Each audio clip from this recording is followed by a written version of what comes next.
Okay, here we have my Numark Stealth Control SE mapping. Alright, and we're just gonna start explaining it here. This knob is browse. You can browse through the songs. You have load A, load B. This is shift. If you click the knob, all these pretty lights come on. These ones are filters. This is filter A.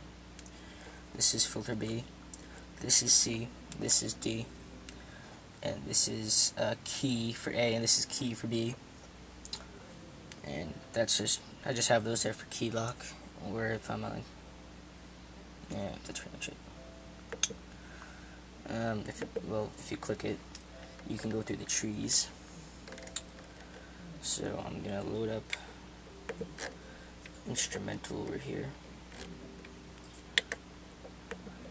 and acapella on the right.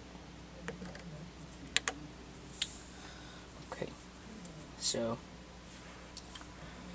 alright, so if you're not playing the song, the jog wheels scratch. We have cue, we have play, and we have sync. Okay.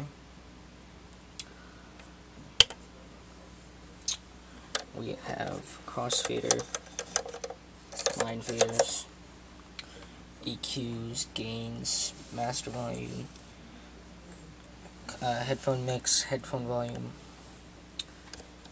pitch figures with the light turned on, it's zeroed in, and everything's synced right. Now we have these two bottom are looping. Alright, so when you hit this button on the left, it's an 8-count loop. But if you hit this button that's glowing, it like halves the loop.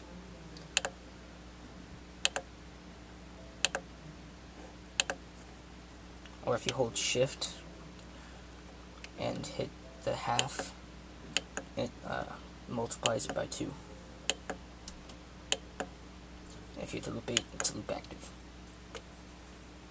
That's same for that side.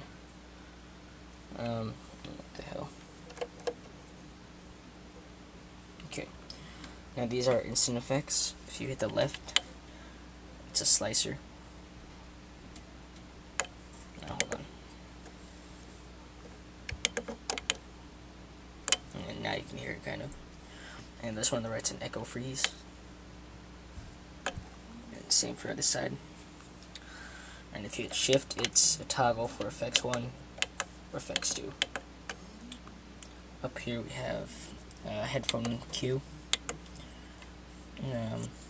Those I'll tell you in a minute. Here we have effects section. This is your dry wet. This is your first effect, your second, your third.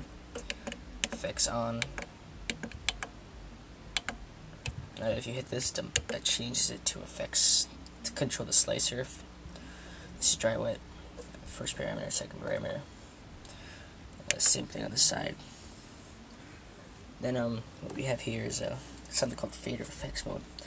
On each deck, you can hit the key button.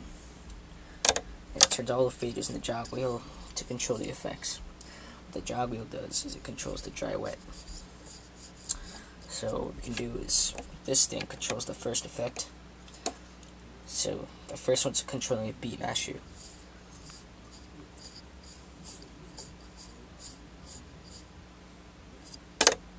Alright, this one's like this line faders like crisscross of the next two effects.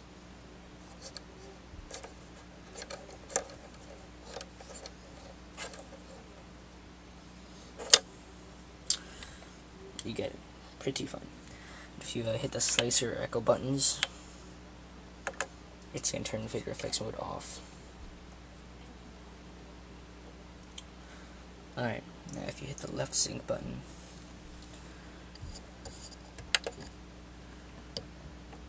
sorry, I just had set the track back there. It goes into what we call juggle mode. Right now, each of these 4 buttons controls the first 4 cue points in each deck.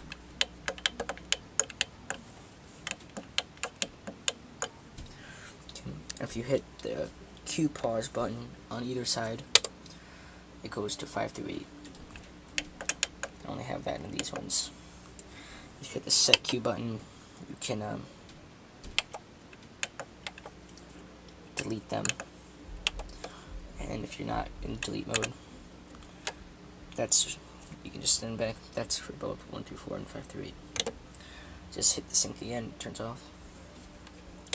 Hit the sync on the right side, it goes into sample deck mode, but I don't have any sample decks loaded, so hold on.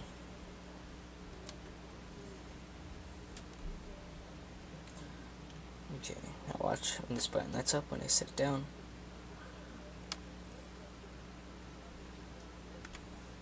Okay. They're just triggers.